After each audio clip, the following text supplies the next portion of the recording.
So are we live? We're live. Good morning, everybody.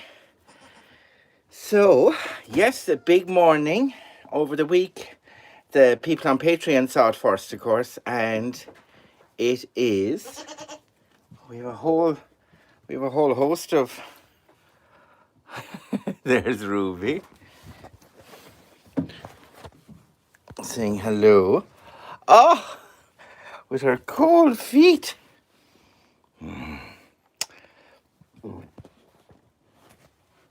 So, I think I'll just.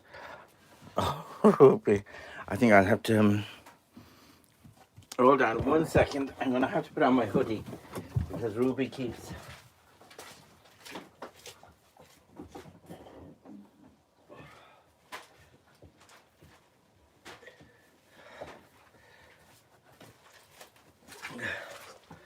Now, I'm sorted. I have my hoodie on now so she can jump all she wants. Good morning, everybody. Ruby was jumping up with her cold, wet feet. There you are, Ruby. Yeah, there we go. At least you can do that now. So, yes, it's been quite a morning already. Some of the kids didn't want to go down to the new field, like Ruby. They wanted to stay in the shed. So I said, fine. It's good, actually, just to get the mothers used to not having the kids around. Hello. So Ruby thinks yarn in the barn is like hair for her. Hair for her. I'll have to start eating her hair now in a minute. So, we have loads of new arrivals. Hello, babies. They're all here. One of them is gone. Ruby. 'Tis nicer outside, Ruth. There we go. You all right? So, I'll turn the camera around. And these are honeys too. The white, well, she's kind of white with a bit of gold. Ruby's very jealous now. Good girl. Oh, good girl. I like little bits of tissue. And look at this guy. Oh, this guy is like a Labrador. Ruby, he's so golden. He's like a golden retriever or something, if my thumb was out of it. Hello, you. I was thinking of calling him Treacle.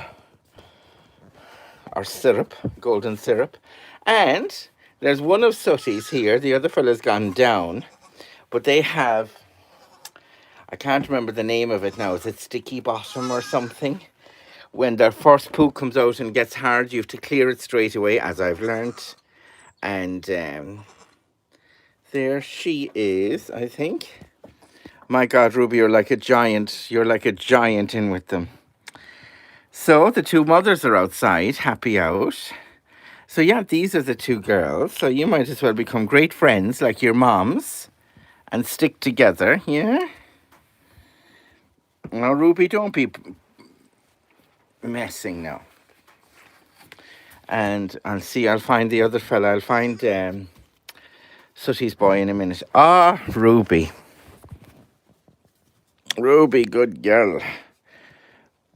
Don't be at the babies. We'll actually leave the babies now. Who's this? Is this Twink sitting down?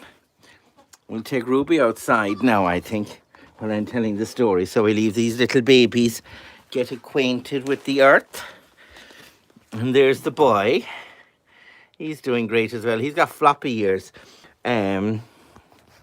Sooty's kids have such long legs. Oh my goodness. Look at that. Honey's girl as well. But this girl is real. Mind now. Mind. He is beautiful though, isn't he? As I say, a little Labrador. There we go, honey. Congratulations. They're all delighted. We'll leave you at it now because it is very... And Sooty is out here. She's doing good. And the two kids, Druid and Drio. Come on, Ruby. Come on, Rubes. She'll find me in a minute. I'll leave them all. Kate, hiya, Kate. How's it going? I just saw your comment there. So I'll sit up here. And I'm sure Ruby will find me along the way. So all the mothers are down in the green field. And I'm going to leave them there because at one stage I Some of the kids, like Saoirse and Drolene and Lamal, they're still feeding off the moms. They all the kids stayed in the shed this morning for some reason. So I said, that's great. But they wanted to go down to their moms. So there was a bit of a run around to keep the moms below and put the kids down and the whole lot. And I lost my phone. But I found it again. I'm sure Ruby will follow me up now when she hears me chatting away. They will do. Oh, it's a beautiful. Now, it's very showery, and when those showers come, I wouldn't say they do damage, but they're very wettening, be the best way of putting it. But it's great. You can see, as I said this morning, you can see the grass growing. Come on, Ruby. She's out already, I'd say. Come on, Rubes. Ruby Wax. So yes, so when I'm done now, I'm going to milk Honey and Sooty and feed the kids by bottle as well, just to make sure that they are getting plenty of milk, because they seem to be, but Sooty's just seem to be a little bit lethargic. Well, they're a few hours later. I know, Kate is waiting for you, Ruby. Come on, Rubes. I hope she's not inside. Well, Honey's inside there now, you see, keeping order. So, they'll all sort themselves out in a minute. Yes, so the big job yesterday, why I couldn't do yarn in the barn, and 'twas all upside downside, was I put in the concrete base for my mobile home, which should be coming. I must message your man today now to say he can bring it whenever he's ready, because he's been waiting a long time for me, which is great. And so that was happening at 8:30, 9 yesterday, so I wasn't too sure would we be done. We were kind of just done, but I was kind of tired as well, and there was still more to do with the goats and the new arrivals, and just make Honey and Sooty sure that they're milking and that the kids are drinking and they don't have dirty bottoms or whatever it's called, hard bottom. There is some name for it when it's the first poo and it goes like rock hard, so then the rest of the poo can't kind of come out. That's fantastic. Yes, it is great, Kate. It's great. So I'll have that. Oh, she'll be up now in a minute. They're out. Is that one of the triplets as well, or two of them? They're all like, but it's great. They're kind of independent, you know. Lambs are a little bit more, but yes. So that's the mobile home in. So I have to wait now to get electricity and water until I sell the house. So there's another bit of a wait there, but sure, look, we'll get there. At least I'll be here and I'll be closer, and I'm not missing anything, you know. So it'll be good. So the story I have this morning, there's another story I must tell you first. I'm sure I told it last year, but it's always a good story to have in your mind, is the story of me meeting Nuala O'Phelan. I moved to Dublin many years ago. I don't know, was it 93, 92, 93? Anyway, I was up there and I got involved in Gay Pride and organising different events and stuff like that. And I was teaching out in Tala on a CE scheme, which is fantastic, working at a special needs school, St. Joseph's out there, which was brilliant, doing puppets and stories and all kinds of things. So I lived in Ranelagh in Dunville Avenue, and there was a school around the corner or up the road a little bit from me, and that's where I was voting. There was a general election going on, and I went up anyway to cast my vote, and there was Nuala O'Phelan. Now, in the meantime, I was organising for Gay Pride an art exhibition and a reading, writers and readers, and an evening of reading pieces you've written yourself or your favourite piece, and, you know, wanted a bit of exposure for it. So I went in, and there was Nuala O'Phelan, and I knew she presented this programme on books, but what I didn't realise that she was gay, but she was in the closet at the time. So I went up, and God bless her, she was very towering, very kind of I would imposing is the wrong word, but she was very tall and struck quite a pose.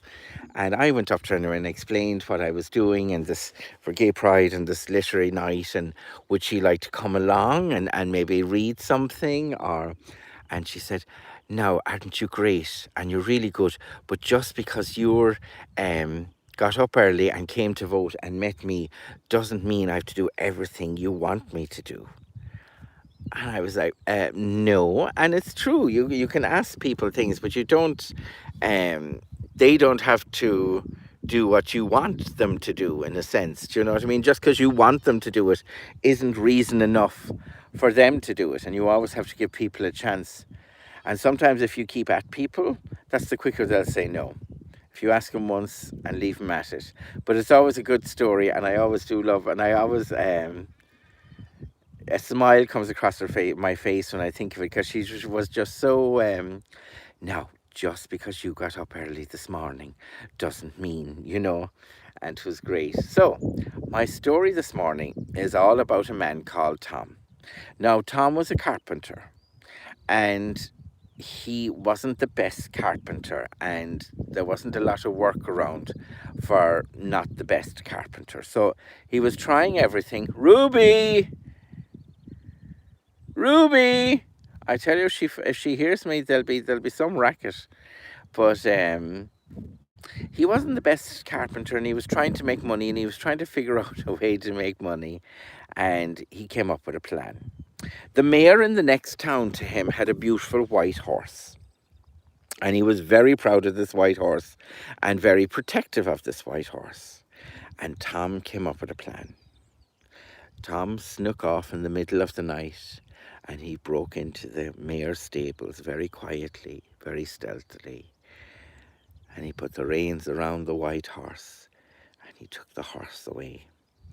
And he guided the horse all along the roads over to another town, another little village. And there was a red shed down by the river that nobody used, and there was plenty of hay inside in it and a trough of water. So didn't he put the horse in there, and he closed the door.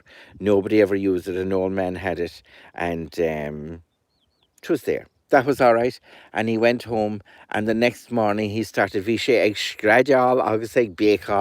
was shouting and roaring, "I have a vision! I have a vision! I have a vision of the white horse." And with that, people heard it, and they said, "Oh my God, if that's the mayor's white horse and you're able to find it, our town will get great prestige altogether. What's your vision?" "I have a vision," he said. So they took him off to the mayor, and that's all he kept doing. He kept fluttering his eyelids. "I have a vision," he said. And they went off, and they took him into the mayor, and the mayor said, "Have you a vision?" And he said, "I have a vision of the white horse." And the mayor said, "Where is it? Where is the white horse?" And he said, "It's in a red shed down by the river over in the village," he'd put it in, whatever the name of the village was. And that was all right. And the mayor sent off some soldiers, and there they found the white horse in the red shed down by the river, and there was nothing at all wrong with it, because it was eating hay and drinking water like nobody's business. And he started this anyway, and the king was delighted with him, or the mayor, and he gave him a bag of gold. "Here we go now, here comes trouble. I better put up my hood." Here comes the main attraction now. But, hi, Ruby. Oh, dear. Look, my hairdresser is here. Talk about goat yoga. Oh my God, you'll fall. But so Tom anyway started. Tom started more tricks like this. Can you imagine this Creta when she's 2 or 3 years old, and they don't change? No, she stays like this. Oh God Almighty! God Almighty, Ruby, sit down, sit down. So Tom started more crack like this then, and he had more tricks, and he'd hide things, and he'd go, "I have a vision, I have a vision." And he'd go off and he'd find something. Jesus, there won't be a bit of me left. There won't be a bit of me left. He'd go, "I have a vision." And he'd go off and find whatever was missing. And that was all right. The king of the kingdom had a very special ring, and this ring went missing. And the king was all upset, and he heard about this, the soothsayer, this fellow who had visions. If something was lost, this fellow would have a vision and he'd find it. Well, the king sent off for Tom anyway, and he said, bring that soothsayer here. So the soldiers went off and they brought Tom. And the king said, right, I have a very special ring and it's gone missing. And I want you to find it. I want you to have a mission. I want you to have a vision and find my ring. Oh my God, Tom was very upset because he hadn't hidden the ring. This wasn't one of his tricks at all. And he was like, stop fighting. Of course, they think I'm one of them, you see. This is the crack. So he didn't know what to do. And the king said, look, sit down. We have a fine 3-course meal here now. You'll have 3 courses. You'll have your vision. And if you don't, off with your head. Well, Tom was all worried. And he said, look, we leave the last half hour be the hardest. I'll say nothing now. And the maid came in, the bell rang, and the maid came in with the first course, which was a melon with a cherry on it. Half a melon, a slice of melon with a cherry on it, and some cream all over it. And Tom, very forlorn, looked at the first course coming in, and he said, that's the first one now. That's the first course. He said, because after these 3 courses, there'll be no more of Tom. It'll be off with his head. And he said, look, that's the first of now. Oh, well, when the maid heard it, she ran out and she was nearly crying to the butler and the cook. She said, oh my goodness. I went in and he said, there's the first one now, the first robber. Oh my God, what are we going to do?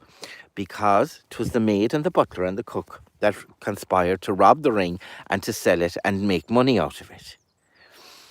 So the butler said, don't worry, I'll take in his dinner and I'll see what he says to me. And Tom was all right anyway. He ate the melon and the cherry and the cream, and he was all right, and he was all worked up.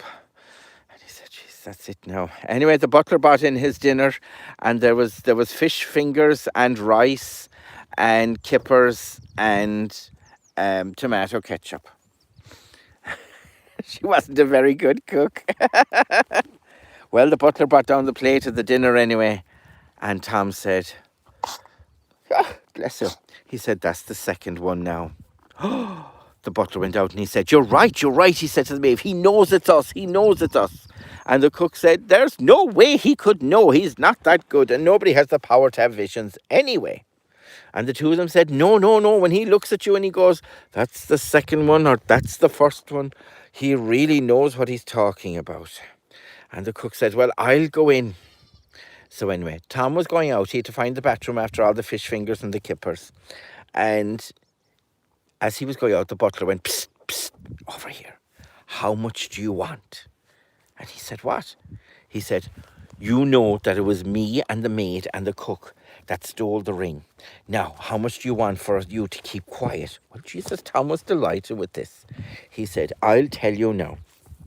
How much money have you got between you? And he said, we've half a bag of gold, and that's all we have. And he said, right, I'll take that half bag of gold, but give me the ring and say no more. So they gave him the ring, they gave him the half bag of gold, and Tom went in and sat down again. He put the gold into his bag out in the hallway. And he came in and he sat down and he got the ring. And in came the dessert, which was a banana that was rolled in pastry and covered in syrup and baked for an hour. And if it did anyway, Tom started coughing. It was before COVID. And look at this crack altogether. It was before COVID. And he started coughing, and if he didn't he slip the ring into the baked banana. And he said to the king, we need to swap desserts. I have a vision. We need to swap the desserts. And the king said, are you right? Yes, we need to swap the desserts. So they swapped the desserts anyway, and they started eating. And the king said, no, that's a vision all right, but I don't know what that's got to do. And there he had the ring in his mouth.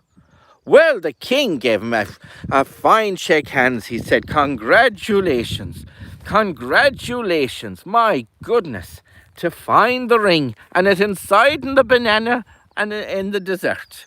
My goodness. And the king gave him 3 bags of gold for the 3-course dinner. Well, Tom went home with 3.5 bags of gold and he retired and he didn't bother having visions anymore. He didn't need to. And he lived happily ever after. So I suppose the guilty conscience of the 3 interpreted anybody would say anything when you're guilty like that, you'll figure it out. Now, Ruby, what are you doing? You're eating my finger. You'll pull the skin off it now in a minute. You will, of course. Oh! Ooh. Can you see him?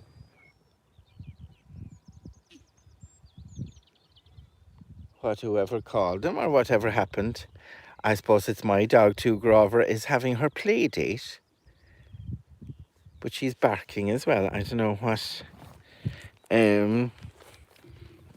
is going on there. I suppose she can hear me talking and she's... So, things for the summer, as I say, the present is so hectic, it's kind of hard to think of the future. But I am thinking of doing some sort of kind of... If you could stay in an Airbnb around here and maybe come over for the goats. Of course, if I had like Tuesday, Wednesday, Thursday, I'm thinking you might do the goats later, or you don't have to, or maybe just keep one goat to be milked. Do you know what I mean? So kind of like 6 people max, 6 to 8 people max, doing a storytelling course Tuesday, Wednesday, Thursday mornings, and we'd have lunch here as well. And you go off and do your own thing in the afternoons. Now, we could organise something if there was enough people. There's lots of activities here that we could do as a group, or ye could do as a group, or if you just wanted to sit and read your book, that's fine too, because I know sometimes when I'm on holidays, the last thing I want to be doing is 700 different activities. So that's what I'm thinking of offering. It mightn't be great this year, but it should definitely be great next year. But it'll be great, like in attendance, I suppose. We'll have it more advertised. I don't know how you'd read your book quietly with this crack going on. Oh. So there we go. You're back again, ye devils. You're like the they're like the harpies. You know, they would eat your man's food. When it was put down, these harpies that were like birds with human heads, and they'd come down and go, ah! And they'd eat your man's dinner. You're like that now that I can't sit down quietly for 2 minutes. But so that's what I'm kind of planning now at the moment. But as I say, trying to get the present done. It would be great if I had running water in the mobile home. And we'll see how that goes. And that would make a big difference for lunch and all that kind of thing. So we'll see. You might be eating fish fingers, rice, ketchup, and kippers. That might be the diet. Now, Ruby. So we have the concrete down. Hopefully, the mobile home will come along, and all the trimmings then. So, honey, the Patreon, as I say, people are messaging me loads saying they can't get on, but I'm just hoping they're not people who can't get on anywhere. But I'll try and figure out, is there some easier way of doing it? Because people are mad to donate, and it's so lovely. And I'm mad for people to donate as well, because it would make it a lot easier. And it's great now they're down in the other field, because this field now can get a rest and kind of start growing slowly, and then in 3 weeks this field will be fallow, then won't be touched for 3 weeks. I know.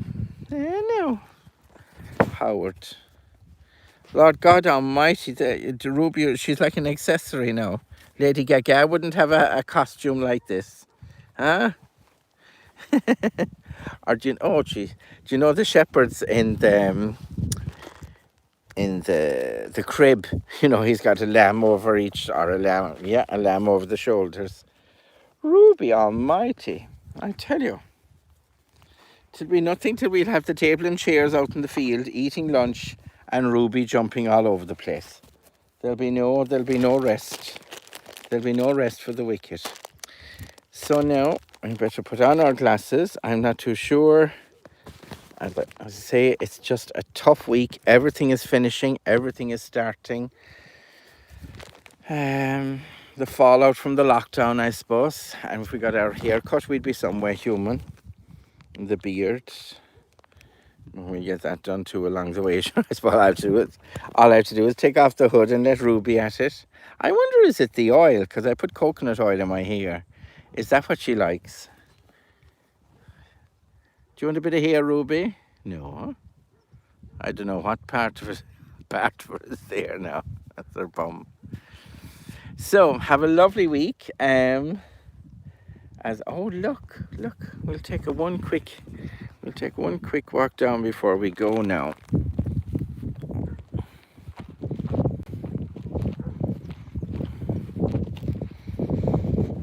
Oh, she's gas. Oh, she's gone in again.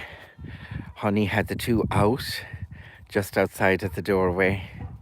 So I think I'm going to milk Honey, Sooty now, and bottle feed her to get their systems that aren't kicked in yet.